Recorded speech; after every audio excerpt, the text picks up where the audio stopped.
Hey everybody, we want to welcome everyone to our Level Up Leadership Summit. These events are designed to help us get to know the leaders here at Experian and gain insight into the leadership skills needed to grow our careers. During today's webinar, we encourage you to use the chat feature of our WebEx, that's the little chat bubble in the bottom. Post questions, share an insight, or let others know why you're attending. Today we're excited to chat with Andrew Black, Managing Director of Australia and New Zealand for Experian Asia Pacific. Andrew, thank you so much for being our guest today. No problems. Thanks for having me along. Andrew, can you share your leadership journey with us? Yeah, sure. So my leadership journey has all been within Experian. In fact, my career has all been within Experian. I joined what is now the EDQ business when it was a small privately owned sort of startup in Australia. And so when I moved over to London office with what was QAS. And after a couple of years in sales, I got the opportunity to move into sales management, which was my first real opportunity to lead a team. But what I found really quickly familiar was having a career in sales. You actually realize that as you're progressing through sales, you're actually kind of leading the customer to an outcome that you want anyway. So I actually believe that leadership starts well before you actually move into an official leadership role. But yeah, and look, I loved it ever since I moved into it. I've always enjoyed working with people, and I've progressed through different levels of management, director, general manager, and now managing director across both the UK, Australia, and across most of our business lines. Do you know, early on, that you wanted to be in a leadership role? I knew I loved working with people, and that was kind of a thing that inspired me in being in sales as well. I really enjoyed sitting there and thinking, I wonder what's driving that person. I wonder what they're really thinking. I wonder what's motivating them. And I love that about being in sales. And I found that was a very natural progression, that sort of love for thinking along those lines into leadership. So I wouldn't say I sat back and thought, right, I need to plot my journey into leadership. In fact, my first leadership role was more of a tap on the shoulder and say, hey, why don't you have a run at this? But when I got into it, if I'd known then before that what I realized when I was in leadership, then yeah, I would have plotted it out, because it was something that came really naturally and something I really enjoyed. That's awesome. What are some skills you really honed in on to refine your leadership? So I think there's a number of skills. I think probably the best is that self-reflection and ability to take feedback. I think is probably the most important. It never really stops. I think the biggest learning I ever got in leadership was when I went from managing a small team of people that I saw every single day, and to managing a larger team that was across a wider geographical area, and I'd always sort of done reasonably well in my kind of 360 feedbacks, and then all of a sudden that dipped back heavily, and I realized, I didn't actually realize why, but it was the ability to actually go and get that feedback and reflection, and realize that actually when you start going to different leadership roles, you have smaller amounts of time with the people that you work with, and therefore the mistakes that you make or the way that you leave people feeling have a much bigger impact. So I think it is that ability to keep reflecting, never get complacent, and take on feedback. Yeah, I think it was interesting in a couple other level ups, people mentioned the importance of feedback, and I'm trying to remember Patty, who talked about making sure that the feedback's coming from the right sources, like trusted. I think that was Alpa. Alpa talked about trusted colleagues.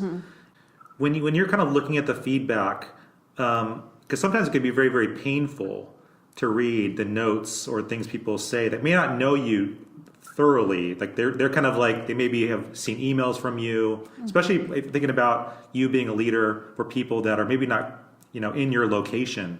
So they don't even see you on a day-to-day basis. They just kind of like maybe hear you on calls, see you on webinars, getting an email here and there throughout the week.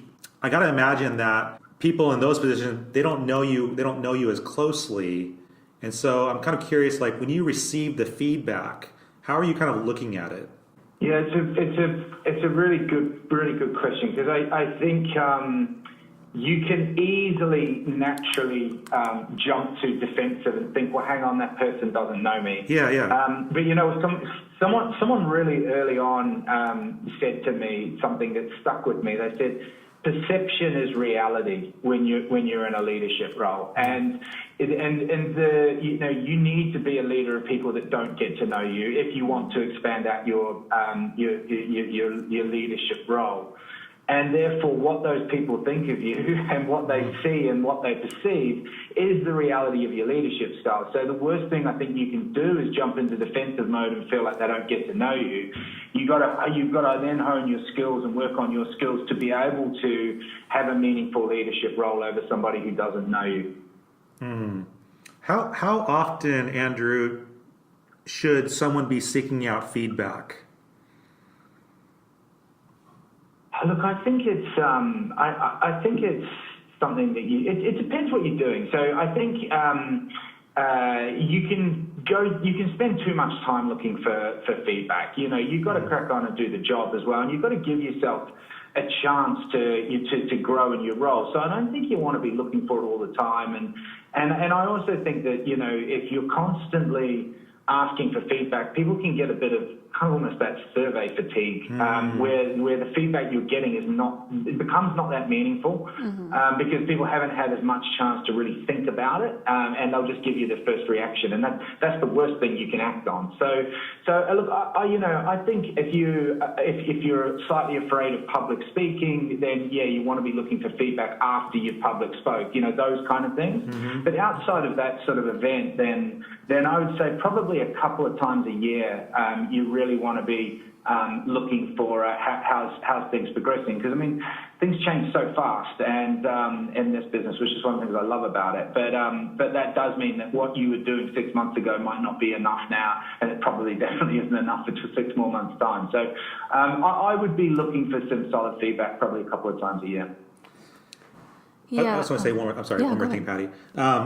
So I love the fact that you mentioned like two of the big skills are making sure that you're seeking feedback, which helps to inform self-reflection and self-awareness. And I'm kind of curious, aside from feedback, is there anything else you do to help you continually be self-aware and self-reflective about the things you're doing? Yeah, I mean, the other one I know is a pretty obvious one, but it's one that we don't do enough, is you got to find that environment that actually allows you to reflect. I'm very lucky. I live in Sydney, and we're surrounded by beaches. And when I'm out in the surf by myself, that's the time that I find that I can do that. But you know, it might be on a running machine, it might be in the shower, whatever it is. You know, like one of the my sort of daily rituals, if you like, is when I drive to work, I've got a half-hour, 40-minute drive. I won't be on the phone or have the radio on low, because you just need a bit of time to yourself. You live a busy life. You got kids. You know, you've got, as soon as you walk into work, your schedule takes over. So I think it's getting that time to just think it through. Brilliant. I think that's great. Totally. Going back to feedback, receiving it is one thing, but how do you deliver feedback to your team, specifically negative feedback? Yeah, look, it's I wouldn't say it's one of my biggest strengths. I'm not, you know, I work with people that are a lot more comfortable giving negative feedback than I would be, but I do know that it's a really, really important part of the job. So whenever I'm kind of preparing to give negative feedback, and I really emphasize prepare. I don't think you should ever go into those scenarios lightly. I often will sit there and I'll think about where I know that person wants to go.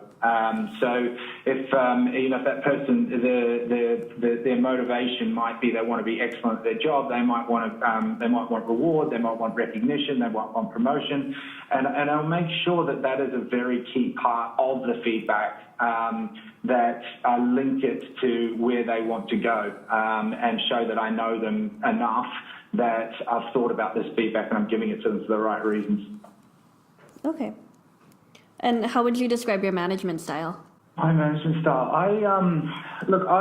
I try to create an environment where people want to follow me, and in a perfect scenario for me, I've got people who work for me, and when I say work for me, I mean levels down as well, that genuinely don't want to let me down. If I can create that environment, and that is the way that you do that is you need to know people, you need to understand what they're up against, you need to use reward and recognition correctly, you need to genuinely really care about people's development and growth and promote people on merit and all of those things. And I think if you do that consistently, and you have a genuine care for people, then they will get into a scenario where they don't want to let you down. And that's not a don't want to let you down out of fear. That's a don't want to let you down as in they know that you look after them, so they want to look after you. And I believe that's the most powerful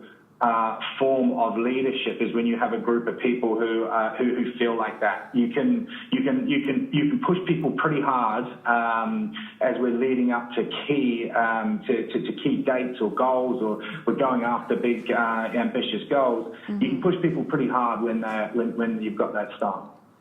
That's a really good philosophy. Yeah, that's really good.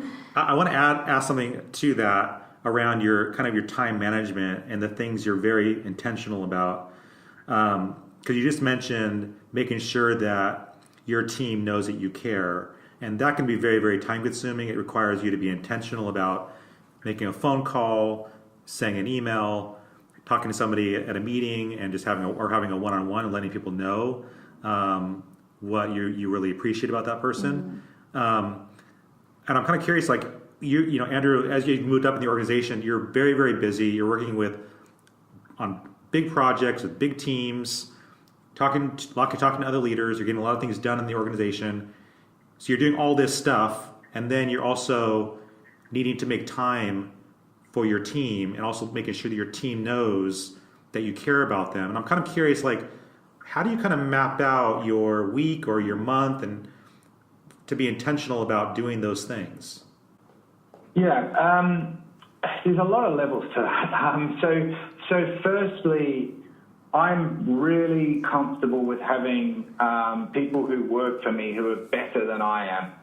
And so I've got people who are great at running parts of my business that allow me not to lie awake at night worrying about what their job is. And I think that's a hugely important piece of allowing a leader to get some mind space, is you need to have great people who surround you, and you need to really trust them. Because if you don't, then I think, yeah, you're flat out. And it's very hard to have a sincere engagement with someone who might be 1 or 2 or 3 levels down if your mind is flat out. So I think that's a really key piece. But I also think it's just what you prioritize. You know, so I massively believe that if you have a absolutely engaged group of people in your business who feel motivated, who feel enabled, who feel proud to be part of the business, who are striving for success, then that's probably the most powerful thing that you can have. So that's, you know, above product, brand, whatever it might be, is just great people. And so, look, I managed to find the time. Like, I have a one-to-one with every single new starter who joins our business. We hired 80 people in the last 12 months, and I met every single one of them. Wow! After they've been in, that is fantastic. Been in the business for about a month. Yeah, and what I found is I found really, really quickly that you actually learn. Like, they're all so grateful. You sit down in front and they say, "Hey, look, I've never met someone who's been running the business in the last company as I worked for," and they get a lot out of it and they really appreciate it. But what they don't realize is that I'm getting as much out from them because they've got the best perspective on our business, and that they've often come from somewhere else. They've seen a bunch of other companies. they walk in and they've got these first impressions of your business. So it's actually something that I get a heap of value out of, much more than sitting around with my management team trying to plot what we should do next, is actually sitting with a new starter. So I think that although, yes, it is a massive time commitment, it's a really valuable one. I think that's fantastic. That's what a beautiful case study, like of showing that you care. Yeah. To actually, like, I want to meet every single person that's joining my team. Yeah, and look, and the business impact is enormous. So the 12 months ago, our first year attrition, so people who have joined our business and left in the first 12 months, was sitting at 25%. At the end of this year, it's down at 4%. Wow.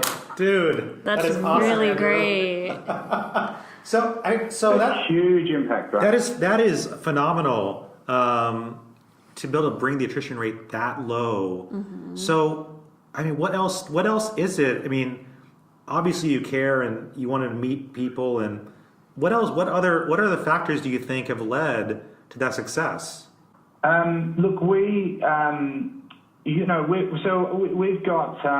about 240, 250 people in our business, and as I said, we brought 80 people in. So we very deliberately see new starters as not people who are coming to join a business to just kind of fit in with the crew and move on. We see new starters as our biggest opportunities to evolve our business, to drive momentum, to look for innovative ideas. So we really embrace new starters, and we embrace what they bring to the business. It's not a, hey, look, here's the sheet on Experian, get yourself up to speed and fall in. It's a, look, this is how we work around here, but what can you add? Question things, go for it. And we allow people to really think like that. And obviously we spend a lot of time on onboarding, and we really think about welcoming people into the organization and making sure that they feel comfortable, and really focusing on allowing them to be as good as they can in their first year, which is often not how people feel when they join an organization. I think a lot of times you sort of feel like the new kid for quite a while. We very quickly get rid of that feeling for people and allow them to feel like they can be part of a positive change. I think a big part of that too is the fact that you've raised up good leaders, right? Because you have to depend on the people that are leading other teams that you can't be, into the nitty gritty, the day to day. And so you brought on good leaders. I'm curious about, as you are watching people in the organization and choosing people to lead teams, what skills, what qualities, traits are you looking for in people to be a leader that you would trust to lead your teams?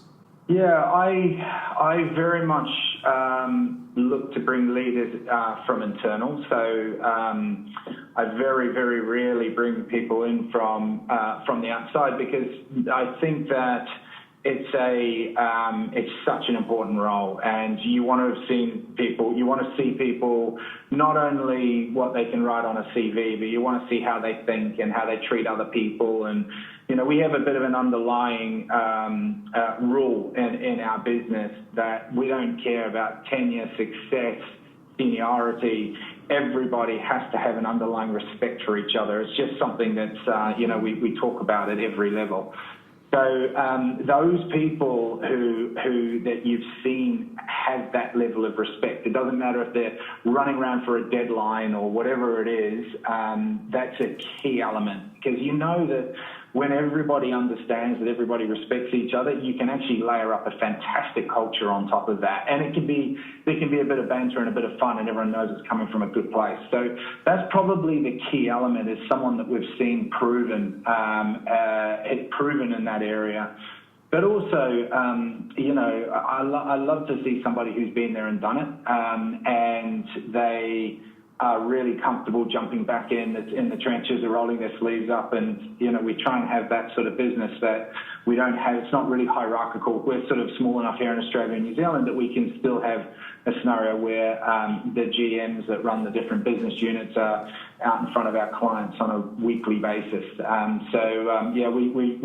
We look for those people that are really, really comfortable jumping back into the roles that they've come from as well. It's really cool hearing how you choose your leaders, but I also want to learn about the leaders that actually chose you. So You said that you've spent most of your time at Experian. So did you have any mentors before you became a leader? And did you learn any lessons from them that made you the leader you are today?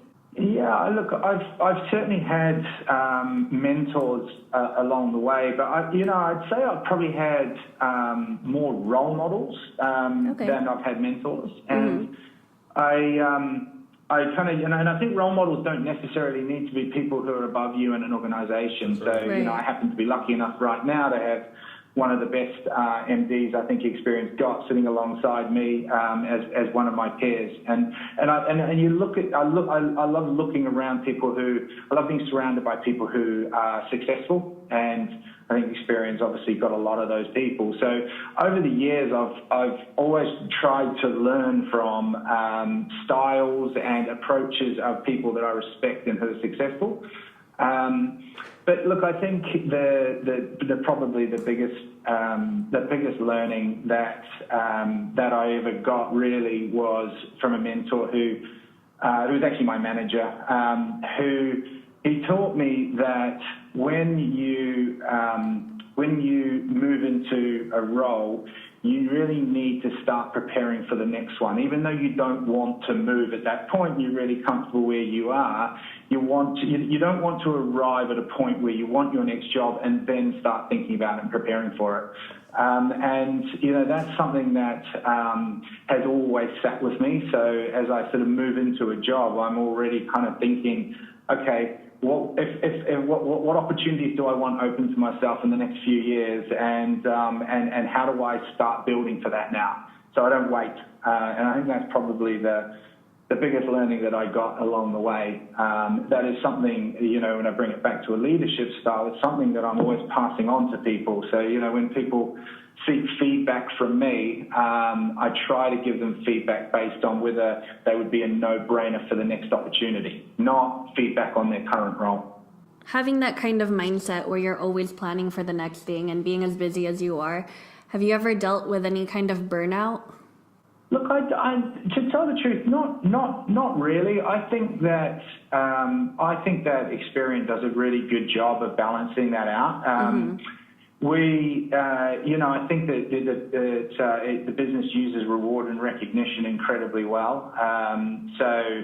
I think that it's impossible to be 100% all the time, and you shouldn't try to be. Right. But I think that the Experian's always provided a solid balance as a business. So I've been in this company since 2001. I've done 12 different jobs across 2 countries. Wow. I'd honestly say I've never been fatigued or bored in a role over a sustained period. Sure, you might have the odd tough Monday, but I don't. I've always. I think the longest I've ever done a job is 3 years. I've had more opportunities open to me in this business. That's awesome, Andrew. How have you decided on your movement into different roles? Like what were these roles that you kind of had your eye on, or some of these roles you to kind of like, I want to do this, and you talked to leaders and said, okay, this is your new role? I'm kind of curious, like how you kind of navigated your career. Yeah. So in the first half of it, in my time here, I let my results do the talking, and I didn't actually sit there and plan it out. I now talk to people about creating opportunities for themselves, and I'm a huge believer in that. If you can really get motivated and throw yourself at something and do it the right way and get results, you will have opportunities open to you because people are watching, and you don't need to take those opportunities. But I'm a big believer in continuously trying to create opportunities for yourself so that you can make the choices on where you go in your career. I think people who sort of feel like they're cheating the system and don't really throw themselves at things and just do the bare minimum, they are actually cheating themselves because they're killing all the opportunities for themselves. So I sort of let my sort of results do that for me for the first part of my career. But when I got into sort of bigger leadership roles, I got a bit of a wake up that wasn't enough, and that I needed to develop out a network, and I needed to let people who don't know me know who I am, and not in a bad way, but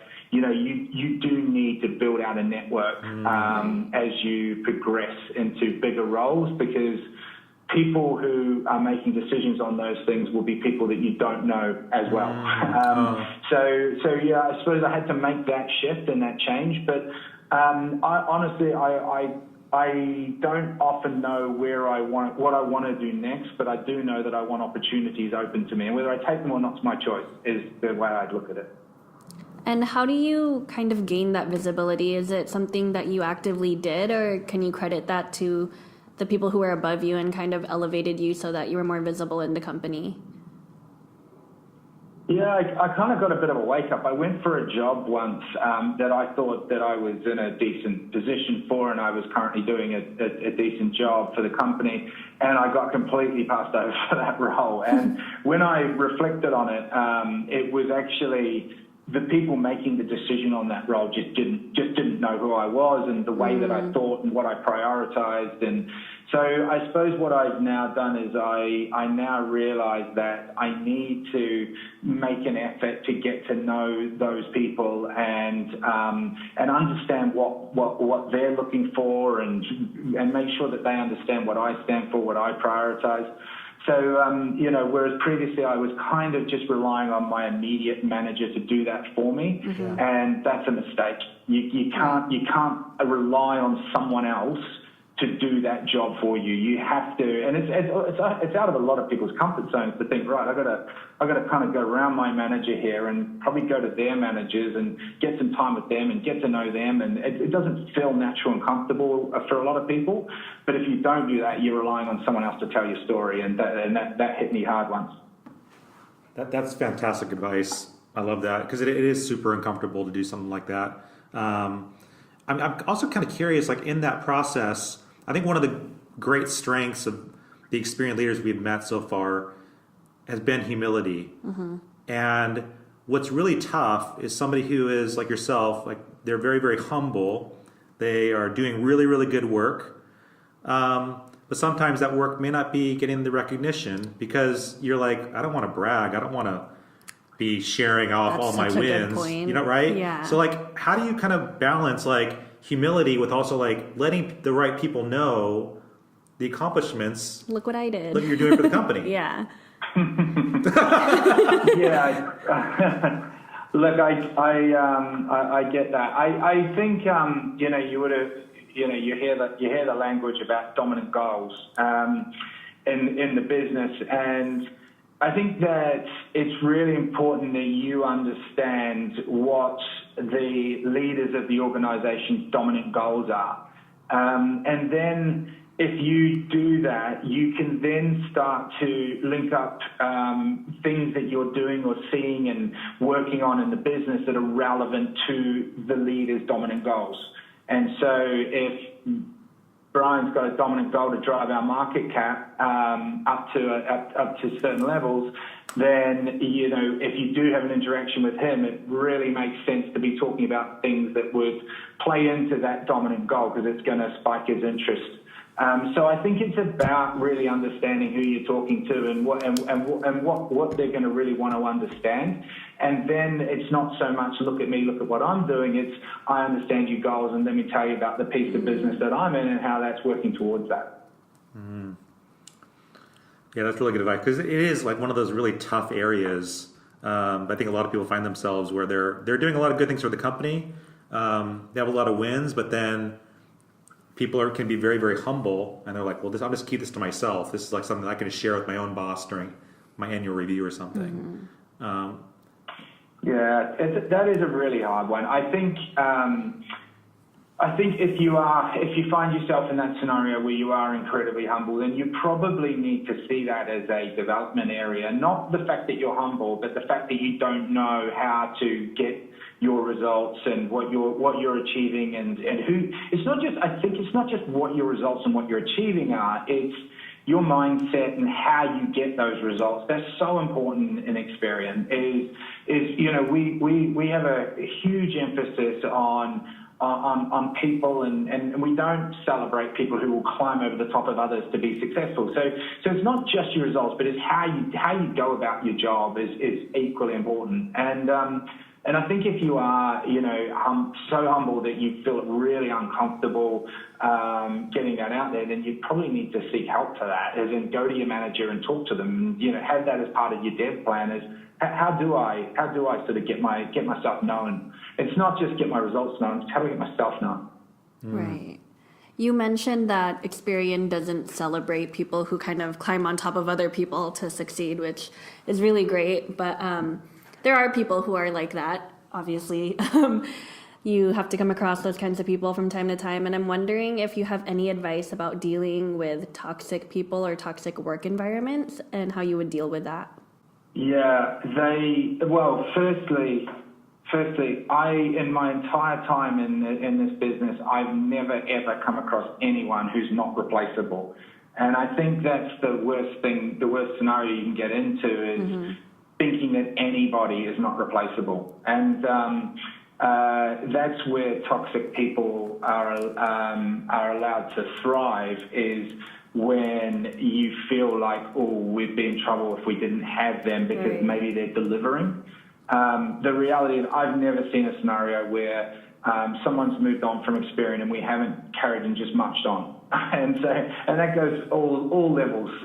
So I think my advice there would be you're much better not having somebody in the business than having somebody in the business who's maybe achieving some goals for you but is toxic, because they will be suffocating others. They will be holding others down. They'll be setting lower standards. And that's something that can get away on you. So you're much better without someone than with someone who's doing that to you. So say for maybe individual contributors as a leader, how would you advise someone to go to their own leader to talk about that kind of problem? Look, I think it's that comes back to the leader probably more than a sole contributor, because if someone doesn't feel comfortable having that conversation with their leader, then maybe the leader's probably not giving off the right messages. Yeah. So, but look, an individual who is feeling like that, there's toxic people in the organisation that are not being called out or not being held accountable, and they don't feel they can go to their manager, then they certainly should be going either to another manager or further up the line, because that's a scenario that you don't want to let go, because otherwise you start to see good people go, and that's your worst possible outcome, that you've allowed toxic people to drive good people out of the business. That's right. Andrew, you mentioned the importance of sharing those key successes with people that are setting big goals for the business to make sure that they're aware of the things you've done to help drive the business. And I'm curious also about, aside from the wins, the failures that come along and how you communicate failures, and also how you handle failures when people come to you with, hey, I was working on this campaign, it didn't work out. I think if you do reflect and you're honest with yourself, you'll realize you learn a lot more from your failures than you do from your successes. I genuinely believe that if you can create an environment where it's absolutely fine to fail, you will have a much more enjoyable place to work. I like fast pace. I like things to move. I like to say yes to clients, and then we work out exactly how we're going to do it. And I like to push ourselves. And Andy Meikle, who works with us on our high performance agenda, he talks about belief without proof, and that is getting people to say, okay, we're going to set ourselves a goal that no one's done before. There's absolutely no evidence if we look in our past that suggests that we can do it, but we're going after it. And if you can get that feeling of belief without proof into an organization, you will achieve things that are much bigger than an organization that doesn't have belief without proof. And I think that one of the absolute key ingredients to that is you've got to be okay to fail, because otherwise you're going to pull that thinking back and you're going to start looking for evidence that you can do something before you set out to do it. Mm-hmm. So I think failure is probably one of the most important elements in high performance. No doubt. I think to go with that, not having like belief without proof, that goes to a lot of innovative business decisions, because if you want to be first to market, you don't necessarily have all the data points. You don't have the case study to go to say, yes, this is what we should be doing. We have proof that this is going to work, because at that point you're not going to be first. So I'm kind of curious, like how do you kind of navigate those times when you have to make a decision when you don't have enough data? Look, I mean, I think this is exactly it. So I think there's a few things. So one is you to that last point, you have to create an environment where it's okay to fail. It's okay to fail as long as you learn from that failure. So that's a really key element. Yeah. Like find a fail, but let's make sure we don't do that 2 or 3 times in a row. That's not okay. It's okay to fail once and learn from it. So that's a very key element. Something I mentioned earlier, be really, really comfortable with having people who work for you who are better than you. Otherwise, you're not going to be able to innovate. You're not going to be successful. You've got to cover all of your blind spots with people who are great. And then I think there's another piece that's really important is if you lead through a hierarchy, so all your messaging comes through leaders of leaders, then the people who really innovate, they're usually closer to the client problem. They're usually in sole-contributing roles. They're usually sitting there, working away in a team of people. They're the ones that really come up with the innovative ideas.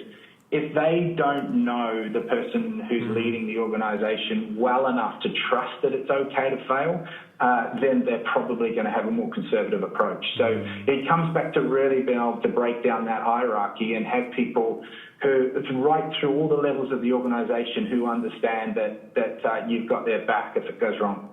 I guess before we go, do you have any, last minute tips you would give for the young leaders at Experian? My biggest advice, and you might argue that I don't have much perspective on this because I've been in Experian all this time, but my biggest advice would be just do not underestimate the value in working for a great company. I think I went through the last sort of 20 years tracking alongside a lot of my sort of friends who I came out of university at the same time as, and there's no question that the people who have stayed in a single organization longer have progressed a lot more than the ones that have jumped across different businesses and had to recreate their brands and start from scratch in terms of building up their profiles. So if you're sitting in a great organization that does genuinely give you opportunity and is growing and cares about people, that's a huge jump up in your career is to have that platform. And then I think the other piece that I would say is, for me, career progression is not really measured by getting new roles and promotion. I mean, that is certainly an element to it. But career progression comes in different forms that, like mastering roles, like watching people who work for you progress. I think you should really look for progression within the role that you're in, because I think that is the people that sit there and feel like, oh, I'm frustrated because I've been doing this job for 3 years and I can't see where I'm going next. I think that'll hold you back. Whereas actually, if you think to yourself at the start, you sit down at the start of the year and you say, what would a great outcome for this year be? And map that out. And it should, if you're looking at leadership, it should look like, I would love to see these people who work under me, I would love to see them progress. I would love to see that person smash targets they didn't know that they could do. I would love to see this person grow. You map those things out at the start of the year and go after that. That's career progression in itself. That's really good advice. Thank you. Thank you so much, Andrew, for Good. your time. This has been fantastic. No problems. Thank you. All right, for everyone listening, our next guest will be Haiku Lee on May 15. She's the president of Experian BIS, and Jerry Shop on June 24. He's the chief communications officer of Experian North America.